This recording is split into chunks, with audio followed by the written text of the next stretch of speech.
Hello and welcome to our first forest floor explainer video. Today we're going to be talking about expansion gaps and why they're important. Expansion gaps are the gap between the flooring and the walls or through a doorway.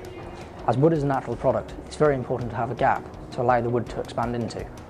Expansion gaps should be left around the perimeter of a room or through doorways and also around fitted furniture. It's important to remember the effect of heavy furniture on top of the flooring. Spacers can be used to create expansion gaps. These are placed in the expansion gap before the floor is fitted and then removed before scotia or skirting is fitted.